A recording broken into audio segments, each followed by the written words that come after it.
Hey everyone, ready for a deep dive that might have you craving a cold drink? We're tackling healthy drinks today, and surprisingly, some popular picks might not be doing us any favors.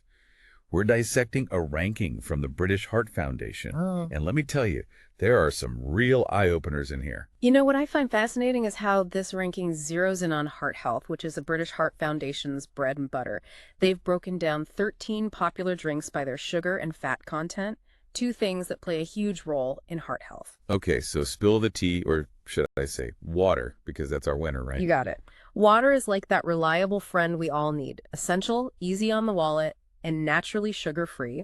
And when we're talking heart health, hydration is key, and water is the simplest way to achieve that. You know, the article even had some fun suggestions for making plain water more exciting. Adding cucumber or a sprig of mint can really elevate your hydration game. It's amazing how a little tweak can make healthy choices more appealing. Absolutely. Small changes make a big difference. Now, moving down the list, we have a beverage that often gets a bad rap: tea and coffee. You know, I was surprised by this one. I love my morning coffee, but I always thought of it as a bit of a guilty pleasure. It's a common misconception. The British Heart Foundation highlights that moderate tea or coffee consumption, think around 4 or 5 cups a day, might actually have heart protective qualities. Some studies even link them to a lower risk of cardiovascular disease and type 2 diabetes. Music to my ears. But what about the caffeine, though? Right, that's where things get a little tricky. Caffeine does have potential benefits, but everyone reacts differently. Some people get the jitters, so it's about knowing your limits. Makes sense. And while we're on the topic of limits, the British Heart Foundation specifically addresses pregnant women, advising them to stick to around 2 mugs of instant coffee daily because of potential risks. A good reminder that these recommendations can vary based on individual factors. Definitely something to keep in mind. And it's easy to forget that even with things like tea and coffee, how we enjoy them matters. The article mentioned that adding just a teaspoon of sugar to those 5 daily cups is like downing 3 Mars bars in terms of sugar. Scary how quickly those little things add up. Oh, absolutely. It's a slippery slope. Speaking of sugar, that brings us to our next category: sugar-free drinks. Okay, so these are going to be a healthier choice, right? I mean, no sugar, fewer calories. Well, there are definitely some positives. They won't send your blood sugar soaring like sugary drinks can, and the fewer calories can be a plus if you're watching your weight. But it's not a free pass to guzzle them down. They're still acidic, which isn't great for your teeth. And there's actually an ongoing debate about whether they really help with weight loss in the long run. Not as straightforward as it seems. Exactly. It's tempting to think sugar-free equals healthy, but there's more to the story. Okay, so let's talk about something that seems inherently healthy. Fruit juice. Surely that gets a good score. It does, but with some caveats.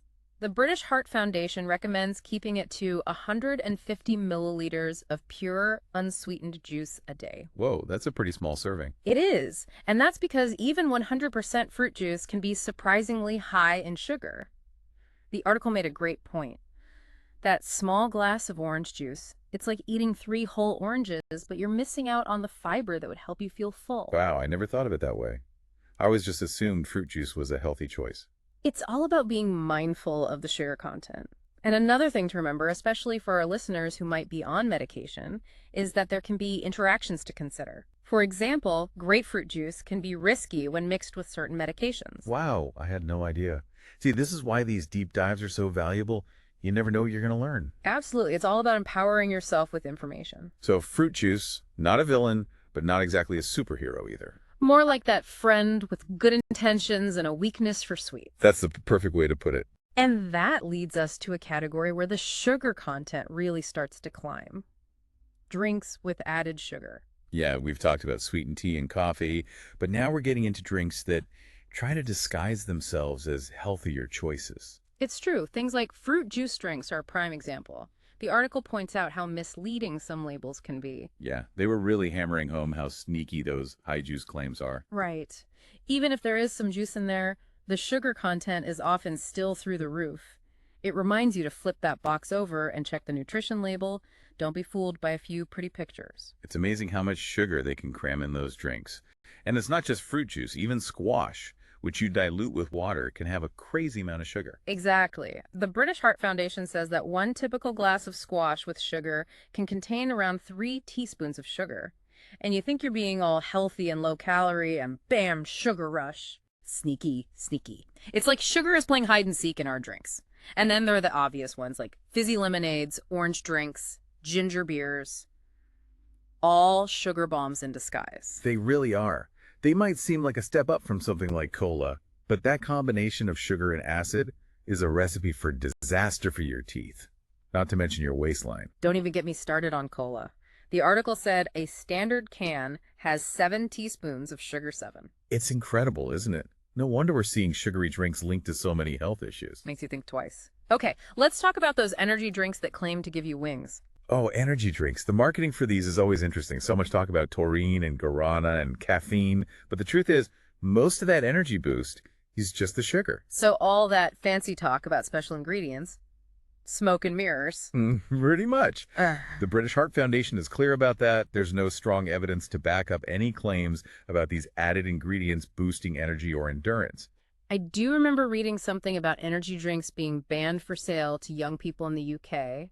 Yeah, back in 2018, UK supermarkets stopped selling energy drinks to under 16s because of all the concerns about the high caffeine content and the potential risks to young people. Really puts it into perspective, What we drink impacts more than just us. It really does. Anyway, moving further down this list of drinks, we hit a category that's definitely a guilty pleasure hot chocolate, fancy flavored coffees with all the whipped cream, that sort of thing. Oh no, not my caramel macchiato. Oh, they're delicious, no doubt, but they're definitely in the treat yourself category.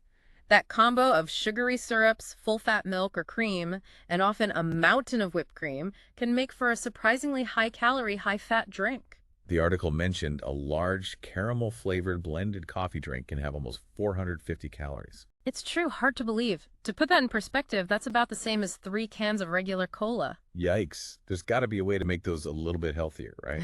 Of course. The article actually had some good tips on this. Choosing low-fat milk, going for the sugar-free syrups, and ditching the whipped cream can make a huge difference. You can still enjoy the flavor without all the guilt. It's always good to know we can still enjoy ourselves occasionally.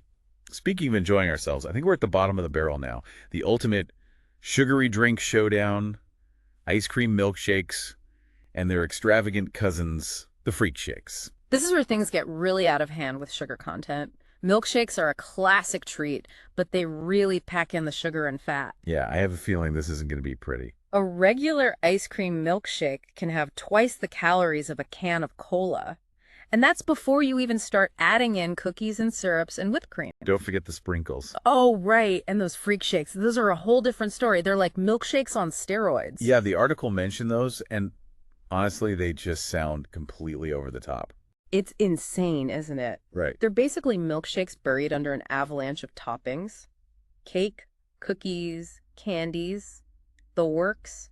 Some of those monstrosities can have over 1,000 calories. Seriously, that's more than half the recommended daily calorie intake for some people. That's wild. It's a stark reminder that even when it comes to indulging, moderation is key. It's not about depriving ourselves completely, but just being mindful of portion sizes and how often we go all out. It's all about balance. Right, exactly. Well, we've certainly covered a lot of ground in this deep dive, from the pure, life-giving waters of, water, all the way to the sugary heights of freak shakes. It's been quite the journey. We've talked about the importance of reading labels, watching out for hidden sugars, and recognizing that even drinks that sound healthy can have a downside. And maybe most importantly, we've learned that making healthy choices doesn't have to mean saying goodbye to all the fun. Exactly.